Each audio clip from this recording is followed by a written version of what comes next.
Hi everyone, and welcome to another FTMA webinar. I think it's going to be a great one today because Warwick sat me down at our national conference and actually took me through it, and I was honestly blown away by his calculations. It is amazing. So we will be welcoming Warwick today soon. I'll just change his slide. Please note there is no AI note-taking in FTMA webinars. We actually do the webinar, we put it on a YouTube channel and we send it to all members or participants. So those that have registered for this event will get a recording and get the presentation from Warwick, or a presentation from Warwick. But we will be making sure we kick out anybody that puts in the AI note-taking. As usual, FTMA would like to thank all our amazing sponsors who make it possible for us to continue to support the frame and truss industry and deliver the great projects that we have been delivering. So these people put their hand in their pocket day in, day out for our industry, and we really ask members just to support those that support your industry. You would have all had the email from me in regards to let's put timber back in the conversation.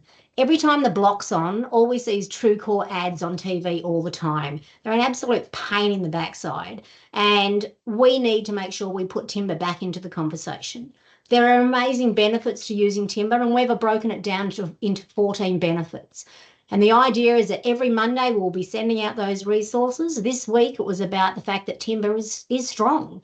And to put that point across, we'll be bringing it. We ask members to put it on social media, to print out the flyers and the barbecue discussion notes, talk with your team, talk with your employees, your sales reps, and as importantly, make sure you get that information across to your builders, please. So our next webinar is next Tuesday, the 11th.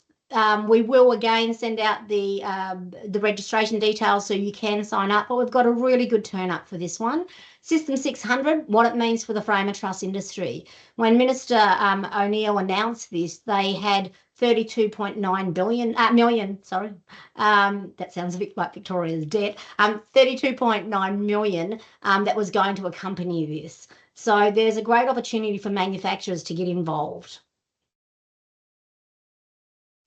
So today's speaker, as I said, is Warwick Drysdale. Warwick's a long-time industry person, very, very knowledgeable in our industry, and has been an outstanding supporter of FTMA Australia through Program Timber. What he does at his business is quite remarkable, and I think it's smart because we need to use our fibre more. But it's not just about saving fibre, it's about saving you money, and Warwick's going to present here and show you that. So I'll stop sharing my screen. And Warwick, are you there? I'm here. Can you hear me? Good. Yep. If you could share, if you could share your screen. I'll share my screen. And we go here. Is that working? Yep. Okay. Well, thank you, everybody. Thank you for attending this afternoon. We've developed this cost and production analysis model primarily because of our business. We obviously produce pre-cut componentry for the frame and truss industry and a whole lot of other people as well. And we wanted to just highlight some of the opportunities that sits out there when we start to supplement production with a pre-cut component. So, you know, a lot of plants cut everything that they need in-house, and that's well and good.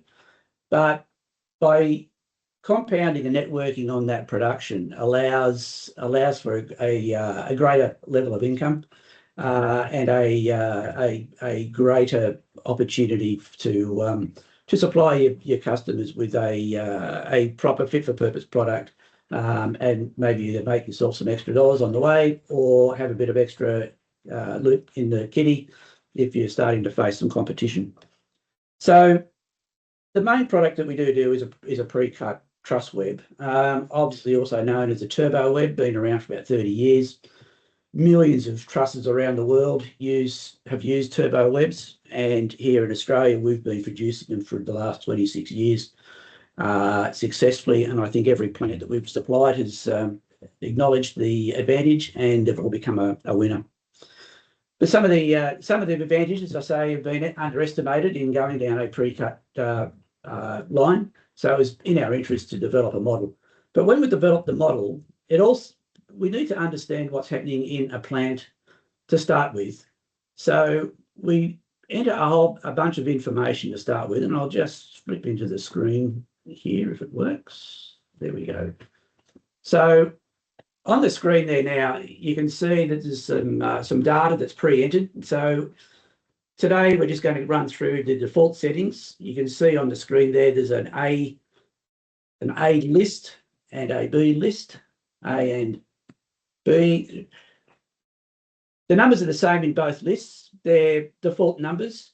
So why we do an A and a B is so that we can do a what is actually happening, and then we can change the numbers in the B scenario on a what if basis to see what actually changes to the cost and production of webs and other components going to the jig.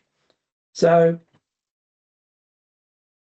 run through these simple these defaults that sit there. Defaults are basically premised around about one linear saw in a plant running a single shift. And just the one saw in a plant. So I'm sure people will have different ideas about some of these defaults that are in there, but they are pretty well benchmarked across the industry. Some people will think, well, why are they so high? Whilst others will be thinking, why are they so low? So the idea of today's presentation is to show you how it works, and we are really promoting the idea that I can come and visit your plant and run through your individual numbers on a confidential basis. But running through it today, you'll just get an idea as to what happens, get a broad view of what is actually happening when we start to network your production with our industrial scale facility here. So once again, run through these numbers. If you can see my cursor there, we're saying that on this particular saw, it can cut 1,250 components in a 7.6 hour shift. We then move on to the ratios. So this area in here, this is all fairly generic information that we've gained this information from a lot of plants over a long time, over millions of components. So this is pretty straightforward. It goes through what the ratio of truss of webs in between cords and webs in trusses, 43%. About 17.5% of the pieces cut are generally creeper cords, and about 10% in this particular scenario, we're saying are those recovery items, blocks and noggings and things that are being cut to try and utilise the wood fibre and reduce waste. We've got the lengths of the products. We know our average web is 1.09 metres. The average length of a cord is 2.59. Sounds short, but that also includes all the other creeper cords and short cords. So out of that number, we pulled the creeper cords. We're saying creeper is average about 1450 long. Those other components that you're cutting, mainly noggings and trimmers and blocks, about 0.5 metre in length. We then look to see what the intensity of the amount of work is in each of those component sets, because not all components are equal.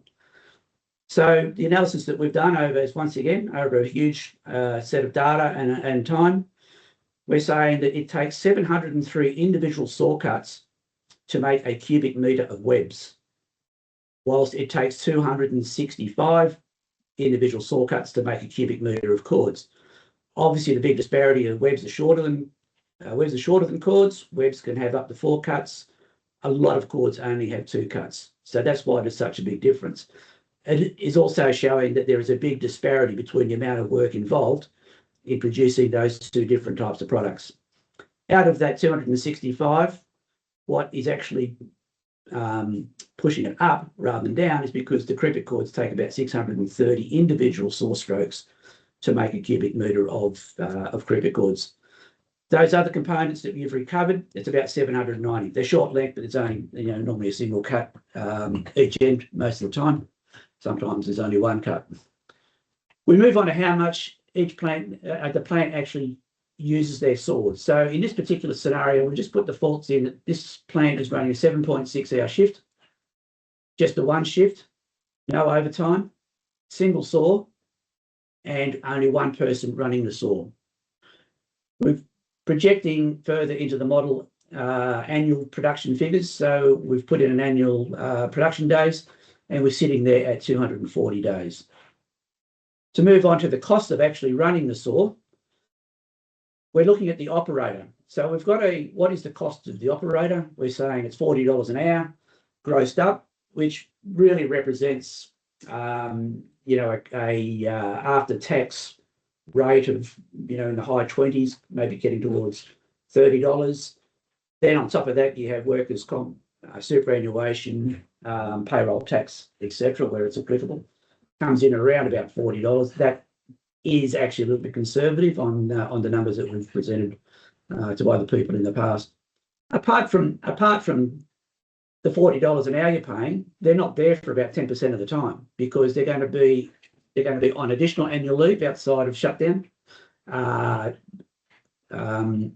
leave is part of that, and compassionate or personal leave is in there. So although you're paying $40 an hour, about 10% of the time they're not there, so that has to be filled by other people. The next part is the grey area. Now, it's greyed out because this is sort of a bit of an optional fields to play within here. This is if we want to look at amortizing the cost of the equipment over the life of the equipment. So if a plant already owns equipment, this is probably less important because that commitment has already been made financially. But it helps for a plant, if they're looking to perhaps invest in equipment, to see what it actually does to their costings. So at the moment in the model here, I've just got a nominal $600,000 piece of kit. I've got no years in here. That's why there's a blank there, because as soon as I put a number in there, it'll start changing all the calculations. We'll come back to that a little bit later. The next one here is what is the cost per hour to run the saw. Obviously, when you're cutting, there's two costs. There's the cost to be able to cut, and there's the cost of the cut. So the grey area is the cost to be able to do the cut. This is the cost of actually doing the cut, apart from labour primarily. So a linear saw, they vary a little bit. I mean, there's more expensive ones, there's a bit cheaper ones. Some are dearer to run, some are cheaper to run. But a mid-range saw, we know, is costing about $40 an hour. Now that covers repairs, maintenance contracts, electricity, saw blades, ink, all those other miscellaneous consumables go in there. We've had that $40 verified. We initially thought it was lower than that. Went to the industry that produces the equipment, and they said no, it's going to be higher. So that's why we're running $40. We put in a nominal cost to get rid of your waste, because it is a cost to the business, and it does occur when you're cutting product. You're going to end up bits of wood in the bin. We've just got a nominal $100 a tonne in here. Now this varies a lot. Where we are in Sydney, it can be less than that. Some other areas where it's more difficult to get rid of waste, there's no recycling service, it can be well over $300, trending towards $400 a tonne. So for the sake of the default in this model, we've got $100. The next one here is where everybody sort of goes, I don't know if I'm prepared to tell you this, but this is the average cost of the material that is being going into the saw. So typically it's going to be normally an MGP rate going in there. We've put in $2.50. Some people are going to say, why would you pay so much? Other people are going to say, where can I buy it at that price? But that is a general default. It's more of a reference number to when you compare it against pre-cut componentry rather than the actual dollars. So bit more complicated to explain, but we'll run it there at $2.50. Obviously, when we do this for individual plants, we can put your numbers in there and see what happens. We're saying there's a 5% waste coming off the truss line. Sometimes an overall plant can reduce that down to lower percentages. Framing, you can get a lower wastage factor when you're using doctor lengths and things like that. Cords, you can get a higher recovery, but when you include webs, it's hard to nest webs and things like that. So 5% is a fair and reasonable number. Once again, other benchmarking we've done has come out higher than that when people have done their real numbers. The next part here is just so that we can look to see what is the benefit, if there is one, if you go to a pre-cut component. So obviously you need to know what the price is, what we would be charging, or whoever will be charging to supply that component cut ready to go straight into the jig. There's a price for the web, there's a price for the cord, and there's a price for those components that have been recovered. Normally you can buy those, and we sell, trimmers, noggins, junction blocks in bulk, and that is generally coming in below your MGP rate, and that all gets factored in. The very last thing here is we're trying to, because we're looking further into the model, we're going to start seeing some growth in volume opportunities. And obviously with the growth of volume means more sales, which means more gross income.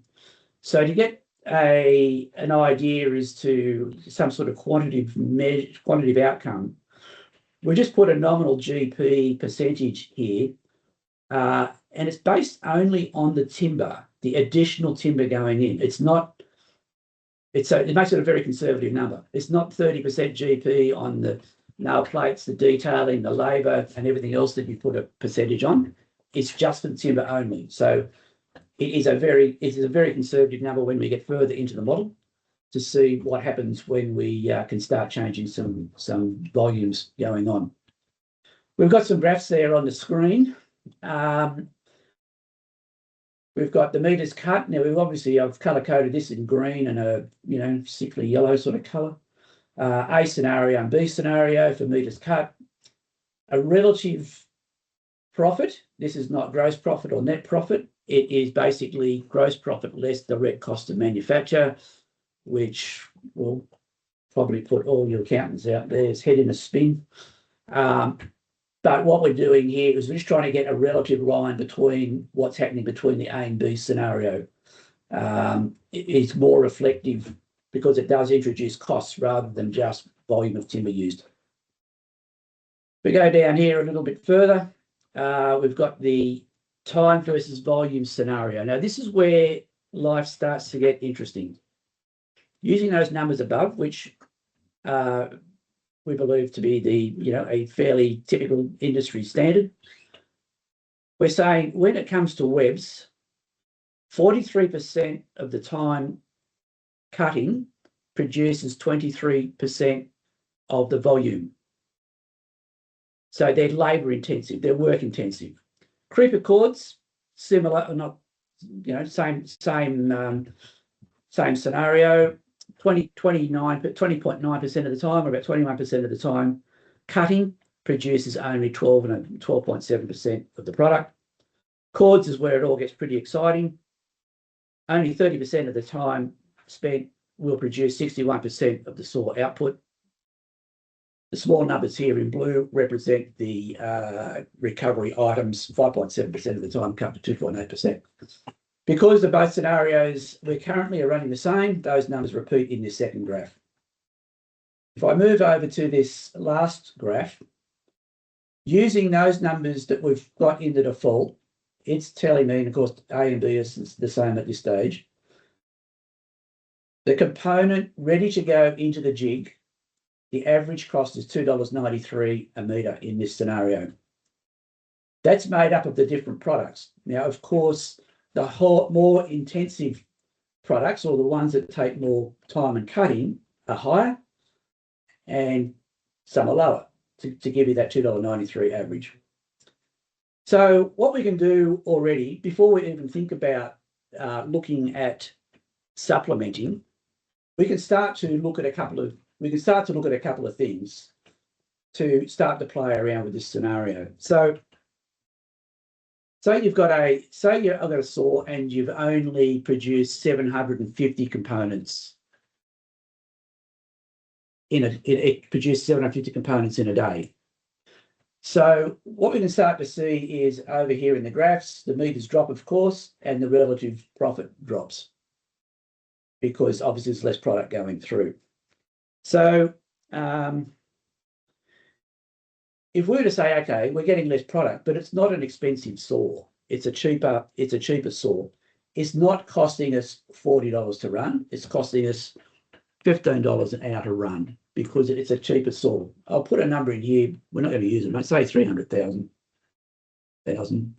for a saw.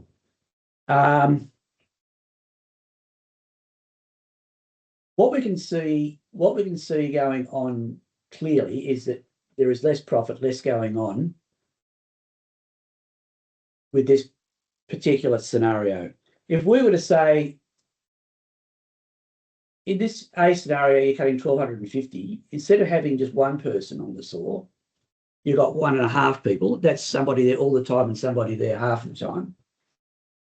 It'll start to bring the numbers back. This is where it's good to actually start using this amortization to understand what is actually costing your plant. So if you say that saw that cuts 1,250 pieces, it costs nominally 600,000. You're going to amortize it over 15 years. But this saw is 300,000 because it's not going to produce as much. And say you amortize it over 12 years. We can see what's happening down here is that it's actually cheaper in scenario B to cut less pieces on a cheaper saw because it's costing it out in this one down here. I hope everybody can see this. Scenario B is 305, whereas scenario is 308. Just move it up a little bit, Warwick. Sorry? Just move it up a little bit on the page. Yep, that's it. How's that? You got it? Perfect. Okay. So scenario B, 305, scenario A, 308, even though you've got an expensive saw spitting more product out, the actual cost of the product is actually a little bit dearer. If I revert back here to the profit, though, you're still doing less volume. So it's cheaper per metre, but you have less volume. You've also been producing less, so you need less customers as well. So, those things go hand in hand. That's the sort of thing that we can start to look at here before we even think about supplementing. So this guy, cheaper line, cheaper plant, he's got his cost under control, but he's not getting the volume out. If we start to look at supplementing, and I'll scroll down the page here, and Kirsty, you just want to tell me if I'm still in screen here or not. Yep, no, that's good. So this looks a lot more complicated than what it really is. So in here, once again, we have the A scenario and B scenario, and we can change the amount of webs and creeper cords that we supplement into the production. So I'll start to put some numbers in here. So say plant B, the guy that's got the cheap saw, he's already got his cost under control, but he's not making the profit because he's not getting the volume through. If I just start to click this up a bit, you can see these numbers are starting to change over here. The first one to look at is this pie chart. The first pie chart is scenario A. There's no supplementation, so all their time is taken cutting up the components that they need. Scenario B, they don't cut all the components they need, so they're starting to end up with free time. You're getting more production capacity because you've swapped out some of the product. The interesting thing is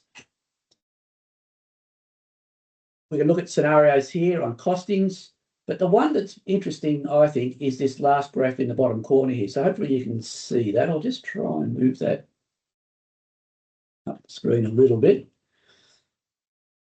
We can see down the bottom in the bottom corner here, hopefully you can still see that A scenario, they've produced 2,250 metres and the B scenario has only produced 1,700. If there was no supplementation, I'll take this back here, they would have only produced 1,350, big difference. If I start pushing this back up again, you can see now that they are, this is income coming in, they are now, if they say put 75%, if they put 70% of their webs are replaced, which is not an uncommon outcome when people start to use a pre-cut web, and if they put in, replace 35% of their creeper cords with a pre-cut creeper, in this area here, you can see the average has gone from 305 down to 292, but they've also increased their production. So the annual outcome on the expensive saw, the GP, was $609,000. What's happened now with that cheap saw with some supplementation means that they've got GP they've made savings because of the difference between the 305 and the 292, but they're also making GP on the supplemented product. Their overall outcome is sitting here, and it doesn't have to give me a number, it's probably around about $680,000, whereas the A line is 610. So what that shows us is that a lower productive saw with a supplemented supply of components is going to be competing against the company that put the bigger, fancier saw in and didn't supplement. So what can I say? If by spending the money doesn't get you out of the woods if the guy down the road is actually supplementing with the product. So that's fine. So what happens though if the guy that did go and spend the money, or the plant that did spend the money, they started supplementing as well? So if they did the same thing, if they replaced 70%, I'll just butt this up here and push that back so it's only because it's the same numbers. You can see what's happened. He's taken it from $609,000 annual income to what's that, about getting close to 1.1 million. It's not bad for one saw over the year, but then over the lifetime. So if I just move across here, just a little, these are numbers now rather than graphs, and I don't go too far because it shows some of the background workings. Here's the difference in those two scenarios. If the plant made the same production, so they didn't use that extra space they had available, but the same number of customers, same deal, nothing changes, that second plant is still $42,000 a year better off. The plant that spent the money is going to be $75,000 a year better off. And it goes through here. If you use the same shift, which means you've used up that spare capacity, that plant with the cheaper saw is still going to have a almost $70,000 a year better off outcome. If that was a $300,000 saw, he's paid for that saw basically in less than 5 years. So he's basically got a free saw every 4 years. Same thing happens for the guy that spent the money. He spent $600,000. So he's going to get his money back in less than 5 years as well. If they start to use the spare capacity. But now where it gets really exciting is that spare capacity, you've also sold it and you've made GP. So if we run back here to that B scenario, if they get 30% only GP on just the wood itself, not the plates, not the labour, not everything else, the estimation, all the rest of it, they're $240,000 a year better off in GP. The fancier line, $400,000. But obviously, you're going to have the savings of production and the additional GP. You end up that one particular saw, if you were to sell the extra production, you paid for the saw in a year, $309,000. The fancier saw, $524,000. It's a bit less, but still heading that way. If you want to think about this over a 15-year lifetime, there's one saw. I can go back up here in a minute and I'll change it to 2 saws and we start to see what happens. We can start to see there is some significant savings going on. And this is why we've developed this model, is to show people about what happens when you start networking and compounding on your own production. If we were to go, okay, say, oh mate, with a cheap saw doesn't supplement.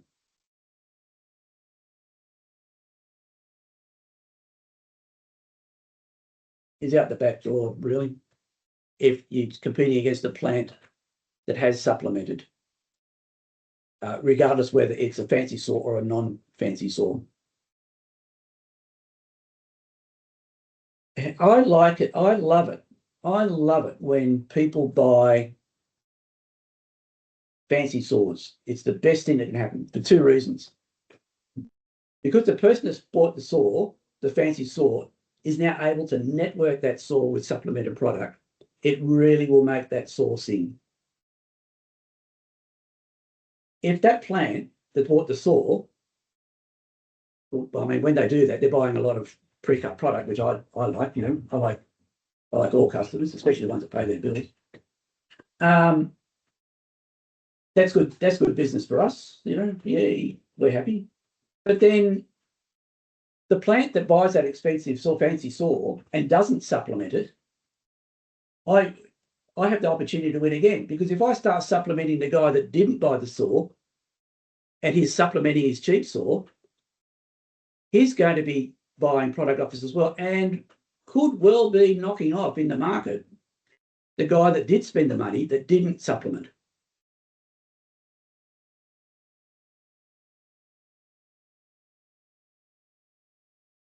If we go back now, and we start to play with these figures at the top here and start to get a bit of an idea. We keep those two scenarios going. So this went for two saws. We'll just focus on the A scenario at the moment. Two saws. They were 1.8 shifts, which is 5-day shifts and 4 afternoon shifts in a week. That's 9 shifts divided by 5. That's 1.8 shifts per day average. That's how we come up with that figure. They've got 1.5 people. If they're doing that, they may need 2 people, which will sort of dent their incomes a bit. 2 saws, you're going to have to spend $1.2 million. But if that's, you know, if that's what you reckon is a fair deal, I don't buy those saws very often, so I don't really know the real price. What we can start to see is a massive blowout.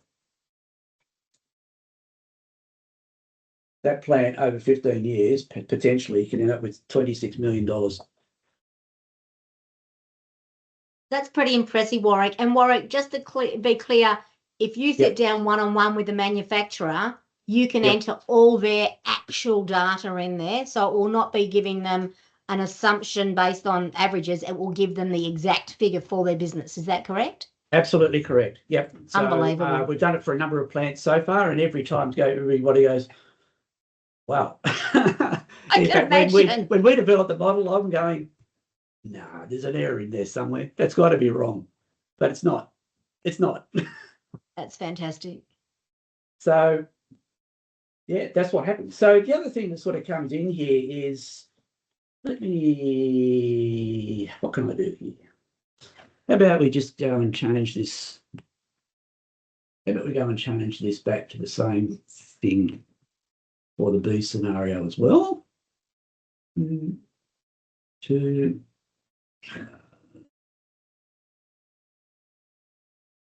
that be 600? Wouldn't that be 600 because it's the cheap saw?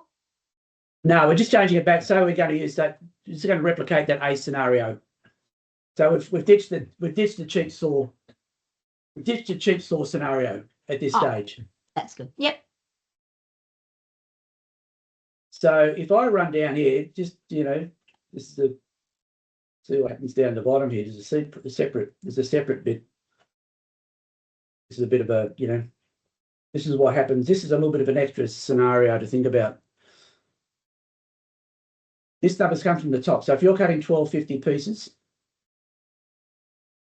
in fact, I didn't need to change the number of saws up the top because it doesn't matter in this particular instance. If you're running 1250 pieces, you're running 1 jig and it has a 10-second press time, which is where people are starting to get all excited about, you know, it's getting people, you know, it just seems to, this is your bragging point these days. How quick a press time do you have? 10 seconds is pretty good. I understand there's some even faster ones happening out there at the moment. You use 1.2 components per joint. Happy to be told otherwise, but that's my understanding. for every time you join. It takes 1.2 components, means you need 7.2 components per minute. That scenario in that saw above says it'll give you 2.74 components a minute, which means you need 3 saws to keep that line running at that speed. However, if you supplement it, you don't need 3 saws, you only need 2 saws.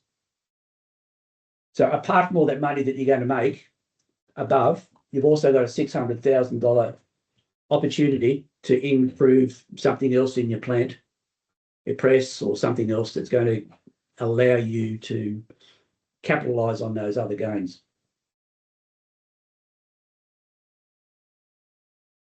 So that's pretty well it. The other thing that we do here is we do cut a lot of non-structural components for the frame and truss industry, things like junction blocks, trimmers, bundle trimmers and all the rest of it. If I come around and show you, I can easily demonstrate that anybody that thinks they can cut junction blocks efficiently and effectively than what they can actually buy in, I'd be happy to share some numbers. It is virtually impossible to cut junction blocks, even if you're buying the cheapest merch wood and chopping it into blocks yourself. So Warwick, there's a Dorothy Dix here because it's from Simon Love saying, what impact does timber price have on the model? It does. What tends to happen is that timber price and this go a bit hand in hand. So if you were to say, and there's some interesting things here, I'll just see if I can trick the model. So you go, okay, I pay $1.80, okay, for my wood. Now, straight up, if you do, don't ever think you've got a good, strong working relationship with your timber supplier, because you don't. But we'll put that one aside. If you go for $1.80 there, have I been able to trick this number down here? Unfortunately, it's not on the same screen. Yes, here we go. You actually lose money unless you actually start using that spare capacity, and you will end up with, sorry, I can only give you $14 million over the 15 years, not 20, what was it before? 26 million or something.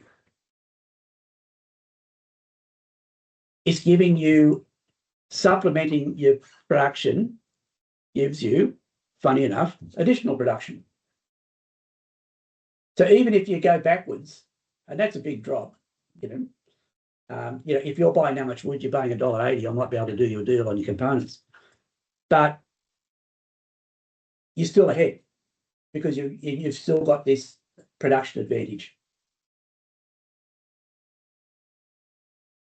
Okay. Any other questions, Kirsten? And Simon, you can unmute yourself if you like. We put you as a presenter, so if you do have any other comments to make, you can unmute yourself. Are there any questions from anyone? I have to say, I've been to a few plants and when I walk in and I see that they've got all their components brought in from Warwick, the feedback from the manufacturers is like, once you go to them, you don't go back. They can't believe what a difference it makes to their business. And I think that the outline that Simon has shown, Warwick has shown today, it blew my mind at the conference. And to look at it and look at that profit, especially over a 10, 15-year period that you're going to be operating, I think it's quite amazing. So I really urge members to reach out to, to Warwick, Simon, any of them at Program Timbers, and organise your own demo. Kat's put up there that everyone can put their mics off if you do have a question, you don't want to type it. So if anyone's got any questions, now's your opportunity. One of the things, Kirsten, is, when we look at this from I've always, sometimes to my own detriment, been a supporter of the industry, rather than, obviously always looking at what you're trying to do within your own business. If the frame and truss industry is coming under challenge. I mean, obviously, steel has been becoming a bigger and bigger part of what we do. we're starting to see, more modular construction is using probably a higher percentage of Kirsten, you might be able to verify that. Yes or no. There's modular housing have a higher percentage of steel than traditional frame and truss. I think it does. And also, potential imports of, houses out of China. I think it's really important for our industry to make sure that we are producing our products at the lowest possible cost, obviously not sacrificing our own margin, because, that's cutting your own throat. Totally agree. But I think we really need, as a general, and this might sound like got the salesman's cap firmly planted over the years, but I suppose I'll probably do a bit. It's really important for the industry to reduce its cost to get a quality product onto the site, to ensure that we are not going to be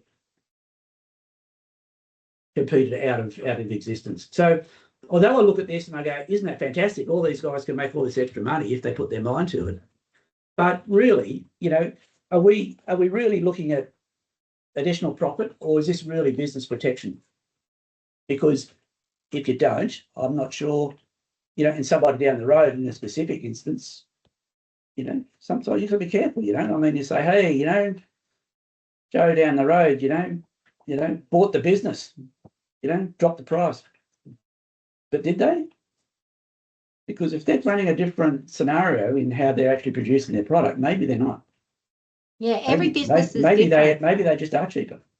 Yeah, every business is different. And that's what I liked about your scenario, is that everyone can sit down with you and put their figures into there with you and get a real picture of what the benefits would be. No, it could be this. You put your figures in, you get the printout to show you what profit margin you can increase simply by ordering in components rather than just cutting them yourselves all the time. So anyway, we haven't got any more questions there, Simon. Hang on. What was that? We saw a chat there. Is that in here, the chat? Not only, just the mic. Sorry, it's just me commenting on the Excel spreadsheet skills going on here as well as everything else. Oh, yeah, that's a bit freaky, isn't it? There are too many Excel spreadsheets for me. And I think members need to realise it is. Warwick was 100% right. We're under attack from steel. I've seen some figures recently showing the market increase that steel has been getting, and it's not a pretty picture for us. We've got the modular crews all coming and getting government funding to set up new businesses and compete against, traditional frame and truss. We do have members wanting to go into that kit of parts, modern methods construction, but I'm telling you now, governments have got their blinkers on in regards to MMC, and our members need to find better ways to save costs and increase their profit margins to be better businesses, in my opinion. This morning, I also had a talk with, we've got the System 600 that's going to be coming out, and that's the webinar next week. And the John Curtin Research Centre has released the report titled Manufacturing Homes, and it's a national strategy for solving Australia's housing crisis. The most exciting part about this think tank report is there's going to be substantial money for models to be done, projects to be done. They want to build, I think it's 300 or more homes as a demo. And they've reached out to us to say what frame and truss manufacturers want to provide kit of parts to modern methods of construction. So there's some great opportunities coming out for the industry, but we have to survive. And as a business, when you've got so many industrial relations, things that you cannot avoid, and they add cost to your business, this is a way that you can reduce costs and increase productivity and efficiency. So it's a win-win, and that's why as soon as Warwick showed it to me at the conference and I sat down and went through the figures, I just went, wow, this is something that plants have to see. So we will send out the video of today, and we will send out some, just maybe a contact so you can contact. Obviously, we won't be sending anyone this spreadsheet. And yeah, we'll provide the details for you to get in touch with Warwick and Simon and co. And I'm sure that they can help you out and blow your minds at the same time. So thanks very much for joining us, Warwick. Thanks very much for Program Timbers being an amazing supporting partner and always supporting the association. And thank you, everyone, for joining us. Yeah, just before you go, Kirsten, there is a link. There is a link, I think, on the that Kat's going to send out. So it gives a bit of a background to how those numbers are established, so it can give people a bit of a head start before we can sit down. And we do have a standard non-disclosure agreement, so that people can be rest assured of the confidentiality of their individual numbers. That's fantastic. Yep. No worries. I love the comment just being put up to say that I think I fell in love with your spreadsheet from Stephen Jackson. So I agree. It's a great resource. So I do urge everyone to reach out, and thanks for joining us. And I hope to see you next Tuesday for the update for members only for the System 600 webinar. So thanks again, Warwick. Goodbye, everyone, and have a great day. Thanks, everybody. Thank you. Bye.